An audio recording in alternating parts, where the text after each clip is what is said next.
നടന്ന് നമ്മളങ്ങനെ ഒരുപാട് ദൂരം മുന്നിലേക്ക് വന്നിട്ടോ. ഒരുപാട് കയറ്റമൊക്കെ കയറി ഏകദേശം ഒരു 3-4 കിലോമീറ്റർ മുകളിൽ നമ്മൾ നടന്നിട്ടോ. നടന്നിതാ ഈ ഒരു വഴി എത്തി. ഇതിൽ ഇനി കുറച്ചും കൂടെ പോയാൽ മതിയിട്ട് നമ്മുടെ കുരിശുമലയുടെ മുകളിലേക്ക്. അതിൻ്റെ ഏകദേശം എൻഡ് വരെ പോകാൻ പറ്റുമോ എന്നറിയില്ല, കാരണം മൊത്തം തീയിട്ടിട്ട് ആകെ കരിയാന്ന് കേട്ടോ പറയുന്നത്. നമുക്ക് നടക്കുമ്പോൾ നമ്മുടെ ഡ്രസ്സിൻ്റെ താഴെയൊക്കെ കരിയാവാൻ സാധ്യതയുണ്ട്. അപ്പോൾ എന്തായാലും നമുക്ക് മുകളിലേക്ക് പോയി നോക്കാം. ഇപ്പോൾ ഈ ഒരു വഴി നടന്നു കയറുന്നത് ഞാൻ മാത്രമേ ഉള്ളൂ കേട്ടോ, വേറെ ആരുമില്ല. ഇന്ന് ദിവസം 13 കേട്ടോ, 13 ഡേറ്റ് വരുന്നത്. അപ്പോൾ ഇന്നലെ കേട്ടോ ഇവിടെ തീയൊക്കെ ഇട്ടത്, അതായത് 12-ന്. ഇന്നലെ ഇവിടെ സർവീസൊന്നും ഇല്ലായിരുന്നു, അതിൻ്റെ മുകളിലേക്ക് ആൾക്കാരൊന്നും കയറ്റി വിടില്ലായിരുന്നു കേട്ടോ. അപ്പോൾ ഇന്ന് ഉണ്ട് എന്നാണ് പറഞ്ഞത്. എന്തായാലും നമ്മുടെ കുരിശുമലയുടെ മുകളിൽ കുരിശിരിക്കുന്ന ഭാഗത്തേക്കൊന്നും പോകാൻ പറ്റില്ലെന്നാണ് അറിയാൻ കഴിഞ്ഞത് കേട്ടോ. അവിടെ നമുക്ക് 2 വഴി കാണാം. ഈ ഒരു വഴി നമ്മുടെ ഏതോ റിസോർട്ടിൻ്റെ ഭാഗത്തേക്കുള്ളതെന്ന് തോന്നുന്നു കേട്ടോ. അതിലിങ്ങനെ കിടക്കുന്നതാണ്, നമുക്ക് നല്ല പണി നടക്കുന്നുണ്ടായിരിക്കും. അതുപോലെ ഇതിൻ്റെ മുകളിലേക്ക് ഇതാ ഈ ഒരു വഴിയാണ് നമുക്ക് മുകളിലേക്ക് പോകേണ്ടത് കേട്ടോ. മലയുടെ ഒക്കെ ഭാഗത്തേക്ക് പോകേണ്ടത്. നന്നായിട്ട് കിതച്ചു കേട്ടോ, അതുപോലെ നന്നായിട്ട് വേർക്കുകയും ചെയ്തു.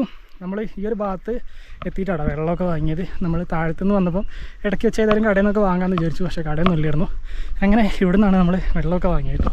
ഇതുണ്ടല്ലോ, ഈ ഒരു വഴിയാണ് ജീപ്പൊക്കെ മുകളിലേക്ക് സർവീസ് നടത്തുന്നത്. റോഡൊക്കെ ഇങ്ങനെയായിട്ട് കിടക്കുന്നത്. ജീപ്പിലൊക്കെ വരുന്നവർക്ക് നല്ല അടിപൊളി എക്സ്പീരിയൻസ് ആയിരിക്കും ഇത്. നമുക്ക് മുകളിലേക്ക് പോയി നോക്കാം.